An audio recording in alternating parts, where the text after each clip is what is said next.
7ই March অস্বীকার করলে আপনি তো টিকেন না। ফ্যাসিস্ট বলে, এই ফ্যাসিস্ট বলা লোকরে ফ্যাসিস্ট বানান করতে বললাম ইংরেজিতে পারে না। আমার তো অনেকে বলে যে আপনি হাসিনার পক্ষে কথা বলতেছেন।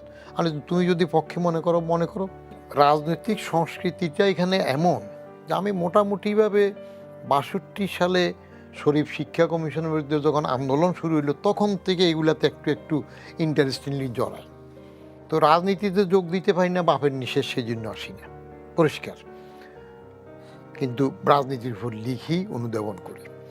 আমাদের কালচারটা বা সি উঠাই দিন, এটা আলসার বলেন, রাজনৈতিক আলসার বলেন, রাজনৈতিক কালচার না বলে, এটার ধারণটাই হইল যে ক্ষমতায় আসে তার আগের সবগুলার খালি পিন্ডি ছিটকে যাবে।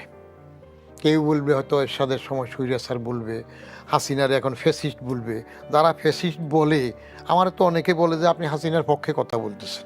আমি তুমি যদি পক্ষে মনে করো। কিন্তু ফ্যাসিস্ট বলে, এই ফ্যাসিস্ট বলা লোকরে ফ্যাসিস্ট বানান করতে বললাম ইংরেজিতে পারে না। ডিকশনারি দিলাম শব্দ বের করতে পারে না, কারণ FACIST লিখে ফেললে বাইর করবে কেন? তো এখন 7ই মার্চের ভাষণ বাদ দেবে, অসুবিধা তো কিছু নেই। তাহলে জিয়াউর রহমান সাহেবের ভাষণ একটা ঢুকিয়ে দিবে, অসুবিধা কি? সেটা যদি নিয়ে আসে আনবে।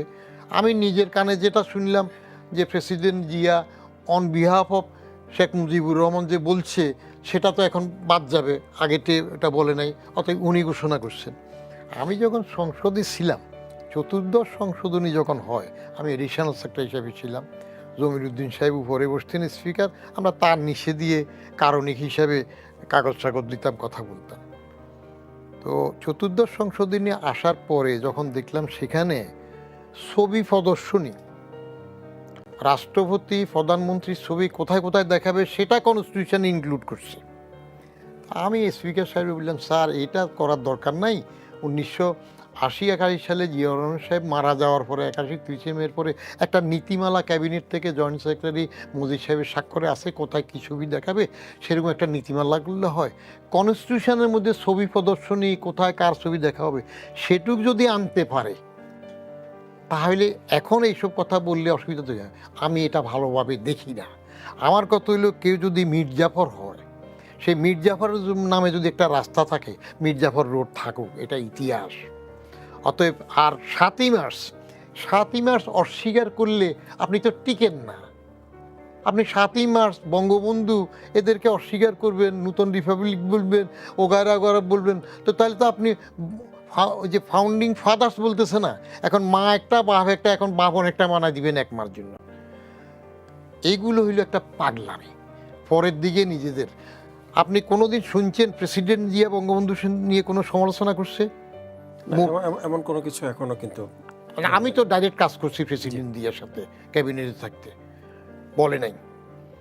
বরং এক মুক্তিযোদ্ধা তাকে জিজ্ঞেস করছিল একবার, ওই মুক্তিযোদ্ধা পরে আমাকে পার্সোনালি বললো, ও 2টা কোরবান দে, একটা বঙ্গবন্ধুর নামে, একটা জিয়াউর রহমানের নামে, দুইজনকে সে সমহারে কোরবান দেয়। সে বলে যে একদিন জিয়াউর রহমান সাহেবকে সে জিজ্ঞেস করছিল যে আপনি বঙ্গবন্ধুকে কীভাবে মূল্যায়ন করবেন। তখন প্রেসিডেন্ট জিয়া উত্তর দিয়েছিল, তিনি এত মহান নেতা, তার মূল্যায়ন জনগণ করবে, ইতিহাস করবে, আমার দ্বারা সম্ভব না। আরেকটা শুনেন, খালেদা জিয়া, বেগম খালেদা জিয়া কোনো সময় কি বঙ্গবন্ধু নিয়ে বা কিছু করছে? বরং আমি প্র্যাকটিক্যালি যেটা দেখছি, 2003-এ বেগম জিয়া আমলে দুইজনকে সমান করার জন্য একসাথে স্বাধীনতা পুরস্কার দিয়েছে, বঙ্গবন্ধু এবং প্রেসিডেন্ট জিয়াকে। তখন এই দুইজনের সম্মানার্থে আর কাউকে স্বাধীনতা পুরস্কার দেওয়া হয় নাই। সেই সময় সাইটেশন তো লেখার দায়িত্ব আমার ছিল। হ্যাঁ, ক্যাবিনেট সেক্রেটারি আমাকে সেই দায়িত্ব দিলেন, সিক্রেট থাকবে। সেই সময় একটা কথা ইন্টারেস্টিং জেনে রাখেন, ওই সাইটেশনের মধ্যে বঙ্গবন্ধু শব্দটা ওনার বেলায় লেখা হয়েছিল। লেখার পরে তাদের 4 জন কোর মিনিস্টারকে এটা দেখাতে বলা হয়েছিল।